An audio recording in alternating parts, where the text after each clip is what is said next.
everyone. This is Once Upon a Dyslexic, a journaling journey by me, Daniel Herson. All right, a few ground rules. We're going to be going through my actual journal pages from my Moby Scribe that I've uploaded. Spelling does not count. That wouldn't make sense for dyslexic journal pages. It's not authentic.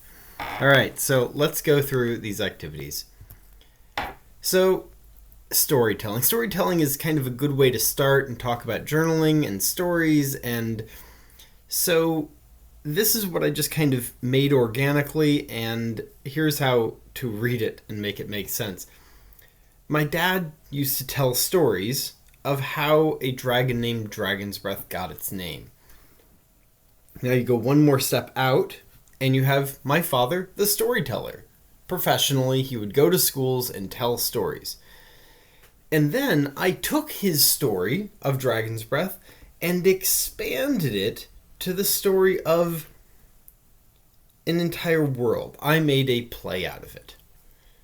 Now, I feel like these boxes represent kind of looking inwards. They're framing devices, if you will. You also notice down here, there's Saren of Dippity, one of my father's other characters. And out here is where I am now, looking down, kind of analyzing inwards. Okay, moving right along. This is, I promise, a shell I found. I don't remember where. It wasn't America, but I'm not the best artist, but I wrote a little thing about it that sounds more like a riddle. Sorry, you already know the answer. This used to be the inside, now it's out. It used to be half, now it's whole. It used to be strong, now it has no muscles. And I really thought that was funny,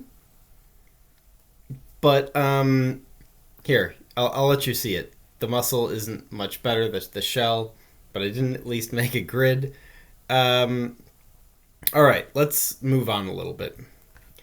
So, there's the question of where poetry hides, and immediately I thought about hiding in plain sight, see Augustus Dupin, and my favorite purloined letter. So I started thinking about, and I was just doodling this when the mind came to it, and how the different lenses we use in life changes what's hidden and what's visible. You can picture those red-blue ones for the classic 3D films, but really, if you just fold something the other way, it can hide something that was otherwise visible. And as a shameless, this is the way my notes look, notice I skipped the first 4 lines of that notepad and just slam it all down at the bottom? Perfect. Very classic. All right, so now I'm going to talk about the sound. The sound R, like ready and rough. And I want to compare that to kind of a rolled R. So I used, that's the ri sound in the hiragana. So I have written it in English, nori, origami, and that's a type of a rolled R. Not very good with other types of rolled R's. But I kind of said, well, what would they say if they were talking to each other? And I'm like, well, I think that the sound would be so grounded in everything it said, but the other R would be floating upwards and really sees the air. And it would not matter if it was about nori or origami or karate. You know, it would just float away. It has a lot more control. That's why I made it the wheels. Let's move on. The fifth one I tried to focus on is the heart itself. And I did a few different designs of this when I was first working on it. I'm like, well, numbers, math. Is anything more fundamental than that? I have Fibonacci here. I have Avogadro's number. That's 1 mole. Infinity and pi. These all have relationships to my wedding, actually.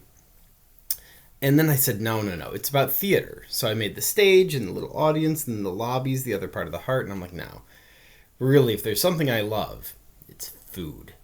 So then I turned the heart into a mouth, and I have there's umami in the center, bitter, sweet, spicy, sour with a little I, and I'm like, no. So then I tried just doodling different kinds of hearts, but really, after years as a nurse, and even more as a medic EMT before that, this is the heart that I think of. And so I kept thinking, oh, well, let me start with a real heart. And so I took away all of the details of this heart, but I kept all the functions. And I came up with this. And it worked pretty well.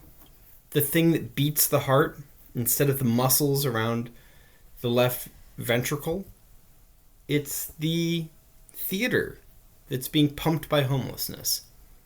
And not blood, but life is going around. Just some final thoughts. Some people doodle in the sides of their notebooks. The doodles are my notebook. They are the notes that I take. They're the important part. They're not something to be ignored. And I really think that storytelling is something integrated into my life from a very early age. All right. Thanks for listening.